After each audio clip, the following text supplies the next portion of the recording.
صاحب مولانا محمد ارشاد صاحب مولانا محمد عمر عرمان صاحب محمد اسلام منصور احمد صاحب اکرم بھائی معزز و مکرم حاضرین حضرات و سامعین و سامعات السلام علیکم ورحمۃ اللہ وبرکاتہ۔ وعلیکم السلام ورحمۃ اللہ وبرکاتہ۔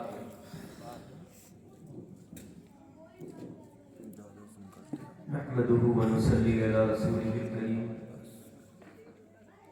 اما بعد فاعوذ بالله من الشيطان الرجيم بسم الله الرحمن الرحيم فقد قال الله تبارك وتعالى في القرآن المجيد والفرقان الحميد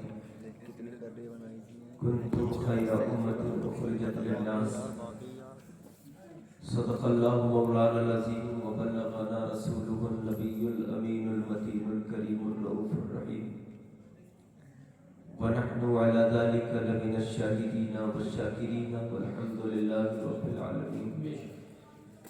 یا خدا بہر جناب مصطفیٰ امداد کن، یا رسول اللہ از بہر خدا امداد کن، یا شفیع المذنبین، یا رحمت للعالمین، یا امان الخائفین، یا ملتجا امداد کن، یا شہید کربلا، یا دافع کرب و بلا، گلرخا شہزادہ گلبو قبا امداد کن۔ پیش حق مزدہ شفاعت کا سناتے جائیں گے، آپ روتے جائیں گے، ہم کو ہنساتے جائیں گے۔ وسعتیں دی ہیں خدا نے دامن محبوب کو، جرم کھلتے جائیں گے، آقا چھپاتے جائیں گے۔ حشر تک ڈالیں گے ہم پیدائش مولا کی دھوم، مثل فارس نجد کے قلعے گراتے جائیں گے۔ خاک ہو جائیں عدو جل کر مگر ہم تو رضا، دم میں جب تک دم ہے ذکر ان کا سناتے جائیں گے۔ فرماتے اعلیٰ حضرت وہ کمال حسن حضور ہے کہ گمان نفس جہاں نہیں، یہی پھول خار سے دور ہے، یہی شمع ہے کہ دھواں نہیں، بخدا خدا کا یہی ہے در، نہیں اور کوئی رسول پاک کے جیسا نہیں ملا۔ کہہ رہے ہیں بلبلے سدرا نہیں ملا، کہہ رہے ہیں بلبلے سدرا نہیں ملا، یعنی رسول پاک کے جیسا نہیں ملا۔ اور مسجد سے کب نکالا تھا میرے رسول نے، کیا بات، مسجد سے کب نکالا تھا میرے رسول نے، اب تک منافقوں کو ٹھکانا نہیں ملا۔ مسجد سے کب نکالا تھا میرے رسول نے، اب تک منافقوں کو ٹھکانا نہیں ملا۔ زندہ ہے والدین تو جنت خرید لو، زندہ ہے والدین تو جنت خرید لو، پھر بعد میں نہ کہنا کہ موقع نہیں ملا۔ کہہ رہے ہیں بلبلے سدرا نہیں ملا، میرے رسول پاک کے جیسا نہیں ملا۔ اشارِ ثواب کی محفل ہے، یہ اگر تھوڑی سی افراتفری بند کر دیں، میں زیادہ پریشان آپ کو نہیں کروں گا۔ آپ مجھے نہ کریں، میں آپ کو نہ کروں، آپ مجھے کریں گے تو شاید میں زیادہ پریشان ہوں۔ میرے ساتھ زیادہ تر ایسا ہوتا ہے۔ ایک بار اور درود پاک پڑھیں، مولانا محمد مبارک وسلم صلو علیہ صلاۃ و سلام علیک یا رسول اللہ صلی اللہ تعالی علیہ وسلم۔ اللہ رب العزت کا کروڑوں احسان ہے کہ اس نے ہمیں مومن بنایا، بے شک ایمان والا بنایا۔ جی آپ ذرا سوچئے، اگر ہم مومن نہیں ہوتے، مسلمان نہیں ہوتے، تو کس کیٹیگری میں شامل ہوتے؟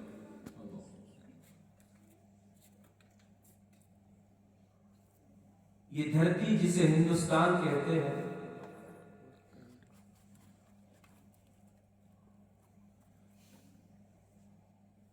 مصطفیٰ جان رحمت صلی اللہ علیہ وسلم کی آمد سے پہلے تقریباً 45 ملین خداؤں سے سجا دی گئی تھی۔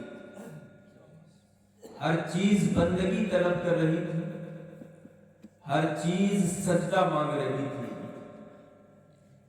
ہر چیز معبود بن کے انسان کے سامنے کھڑی تھی. انسان کا حال یہ تھا کہ جسے دیکھا اس کے آگے پیشانی کو خم کر دیا. جسے دیکھا، جس بلندی کو دیکھا اس کے آگے پیشانی کو جھکا دیا.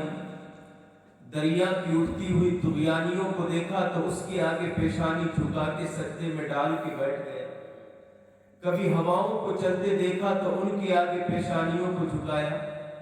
آسمان کی بلندیوں کو دیکھا تو ان کے آگے پیشانی جھکا دی.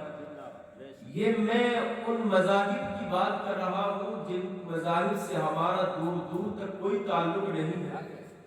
ہمارا تعلق جس مذہب سے ہے وہ مذہب یہ سکھاتا ہے کہ تمہارا خدا ایک ہے، کل بھی ایک تھا، آج بھی ایک ہے، قیامت تک ایک رہے گا. یہ مذہب جسے مذہب اسلام کہتے ہیں، اس کی سب سے بڑی حقانیت یہ ہے کہ قسم خدا کی اس نے معبود ایک تمہیں عطا فرمایا ہے. اگر تمہیں عبادت کرنی ہے تو ایک رب کی کرنی ہے. اگر تمہیں سر جھکانا ہے تو ایک رب کی بارگاہ میں جھکانا ہے. اگر تمہیں پرستش کرنی ہے تو ایک رب کی عبادت کرنی ہے. تمہیں اگر جھکنا ہے تو ایک ہی رب کی بارگاہ میں جھکنا ہے. ایک انگریز نے کہا تھا کہ اسلام کی سب سے بڑی خوبصورتی یہ ہے کہ اسلام نے اپنے معبود کو مصور کی شکل میں پیش نہیں کیا بلکہ دنیا کی نگاہوں سے پوشیدہ رکھا ہے.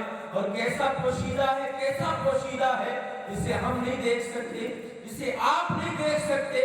اور دیکھنے کی بات کروں تو حضرت علی کہتے ہیں میں اپنے سر کو جب سجدے میں رکھتا ہوں تو سر کو سجدے سے تب اٹھاتا ہوں جب میں رب کا دیدار حالت سجدہ میں کر لیتا ہوں. لیکن اتنا نامحیط، اتنا لابصیر ہے اور ہماری نگاہیں محدود ہیں. ہماری قوت بصارت ایک محدود چیز کو دیکھ سکتی ہے، قوت سماعت ایک محدود چیزوں کو سن سکتی ہے. وہ ہماری نہ نگاہوں میں سما سکتا ہے. اس انگریز نے کہا تھا اسلام کی سب سے بڑی خوبصورتی یہ ہے کہ اس نے معبود کو دنیا کے سامنے پیش نہ کر کے رسوا ہونے سے بچا لیا. ورنہ دوسرے مذاہب کا حال یہ ہے کہ انہی لوگوں نے کبھی ستو کا خدا بنایا، بھوک لگی تو اسی کو بنا کے کھا لیا. کبھی کسی کو بنایا، کبھی کسی کو بنایا، کبھی اسی اجاڑ کے پھینک دیا. لیکن اسلام کی حقانیت کا معاملہ یہ ہے اس اسلام سے آج ہم کوسوں دور جا رہے ہیں. دنیا جس پہ آج انگشت نمائی کر رہی ہے، جس سے جیسا موقع ملا اس نے انگلی اٹھا کے کہا اسلام نے یہ کہا، اسلام نے فلاں کہا، اسلام نے یہ غلط کیا، اسلام نے وہ غلط کیا. مگر قسم خدا کی میں آج تمہیں بتاؤں حقیقت کی روشنی میں اگر اسلام دنیا میں نہیں آیا ہوتا نا تو انسانیت برقرار نہیں ہوتی. اگر اسلام دنیا میں نہیں آیا تو تہذیب و تمدن کے اجالے دنیا کو کبھی میسر نہیں ہوتے.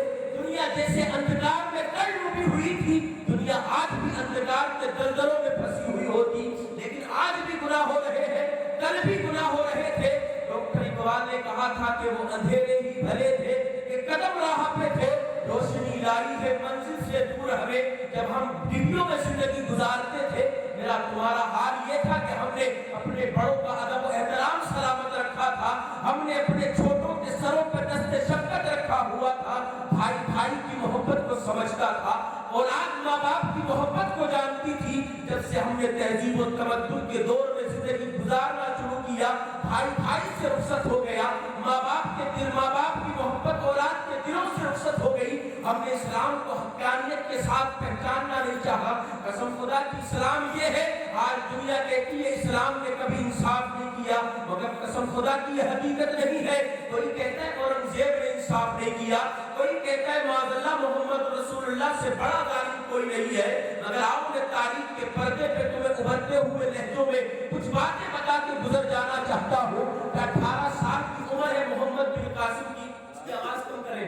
18 سال کی عمر ہے محمد بن قاسم کی. کتنی عمر ہوتی ہے آج جس عمر میں لوگ بیڑیوں میں سگریٹوں میں کش لگاتے نظر آتے ہیں. 15 12 سال کے بچے ماں باپ کی نظروں سے اوجھل ہو کے کسی کی دکان پہ کوئی سگریٹ پی رہا ہے، کوئی تمباکو میں دم مار رہا ہے، کوئی بیڑی پی رہا ہے، کوئی فلاں نشے میں گرفتار ہے، کوئی کسی نشے میں گرفتار ہے. مگر قسم خدا کی مسلمانوں، اسلام کی مقدس شہادت تمہاری زندگیاں اللہ نے اس لیے نہیں عطا فرمائی تھی. تمہارے جسم میں جو سانسیں توڑ رہی ہے اس لیے سانسیں تمہیں عطا نہیں کی تھی کہ تم اپنی زندگیوں کو شراب کے اڈوں پر رکھ کے گزارو گے, تم اپنی زندگیوں کو اللہ اکبر تمباکو نوشی کی زندگی میں بسر ہو کے زندگی گزارو گے. تمہارے سامنے تمہاری دنیا میں تمہاری زندگی میں تمہارے صبح و شام میں آئیڈیل کے طور پہ اللہ نے خالد بن ولید عطا فرمایا تھا. تمہارا آئیڈیل بنا کے کبھی عثمان غنی کو پیش کیا, کبھی عمر فاروق کو پیش کیا, کبھی اللہ اکبر طلحہ بن زبیر کو پیش کیا ہے. محمد بن قاسم 18 سال کی عمر ہے, آج دنیا کہتی ہے کہ اسلام نے انصاف نہیں کیا. یہ جب فتح کرتے کرتے آج 18 سال کی عمر میں انسان کا حال یہ ہے کہ وہ ماں باپ کو گالیاں دیتا ہے, اس کا اسلام سے دور دور تک رشتہ نہیں ہے, وہ اسلام کو جانتا تک نہیں اسلام کسے کہتے ہیں. کلمہ پڑھنے کی باری آئے تو 25 سال کے جوانوں کو کلمہ یاد نہیں, دوسرا کلمہ تو چھوڑ دیجئے, نکاح پڑھنے کی باری آئے تو لوگوں کو کلمے نہیں پڑھے جاتے. ہم اپنے آپ کو مسلمان کہتے ہیں, ہم کہتے ہیں ہم مومن ہیں, قسم خدا کی تم مومن نہیں ہو سکتے. مومن تو تم مجاہدین اسلام تھے. وہ 18 سال کا مجاہد محمد بن قاسم جب فتح کرتے کرتے سندھ کی سرزمین پہ پہنچا ہے, آج دنیا کہتی ہے کہ اسلام نے انصاف نہیں کیا, اسلام لوگوں کے اوپر ظلم کرتا رہا ہے. مگر آؤ میں تاریخ بتاؤں, کرناٹکا کا ایک پنڈت ہے جس کا نام ہے راما کرشنا راما راؤ. وہ کہتا ہے میں نے مصطفیٰ جان رحمت کی زندگی کو پڑھا ہے, ہر اینگل سے پڑھا. اگر بچپن دیکھا تو لاجواب دیکھا, جوانی دیکھی تو لاجواب دیکھی, اگر 40 سال کی جوانی دیکھی تو وہ بھی لاجواب دیکھی, 53 سالہ مکی زندگی دیکھی تو وہ بھی لاجواب دیکھی, 10 سالہ مدنی زندگی کو میں نے پڑھا وہ بھی لاجواب دیکھا. اگر میں نے میدان جنگ میں دیکھا, سپہ سالار کی شکل میں دیکھا تو لاجواب پایا. لیکن اگر آئینی زندگی دیکھی تو میں نے کبھی پیٹ سے پتھر بندے دیکھے, کبھی میں نے گھر کے نوکروں کے ساتھ کام کرتے پایا. حضرت ابو ہریرہ کہتے ہیں مصطفیٰ جان رحمت کے ساتھ زندگی گزارتا رہا. آقا میرے کندھوں پہ ہاتھ رکھ کے کہتے تھے ابو ہریرہ تمہیں کسی کام میں دقت تو نہیں ہوتی ہے؟ اس نے کتاب لکھی ہے محمد اسلام کے پیغمبر, کسی کو اگر وقت ملے تو خرید کے پڑھ لے. کسی آپ کے جیسے نے نہیں پڑھی, لکھی ہے کسی اسلام کے ماننے والے نے نہیں لکھی, کسی مومن نے نہیں لکھی, دوسرے پنڈت نے لکھی ہے. اللہ اکبر. یہ کہتا ہے میں نے ہر اینگل سے مصطفیٰ جان رحمت کو دیکھا, ہر اینگل سے دیکھا, لیکن جس اینگل سے دیکھا ہے لاجواب پایا. کبھی میں نے یتیموں کے سر پہ دستے شفقت پھیرتے دیکھا, کبھی میں نے بیواؤں کا سہارا بنتے دیکھا.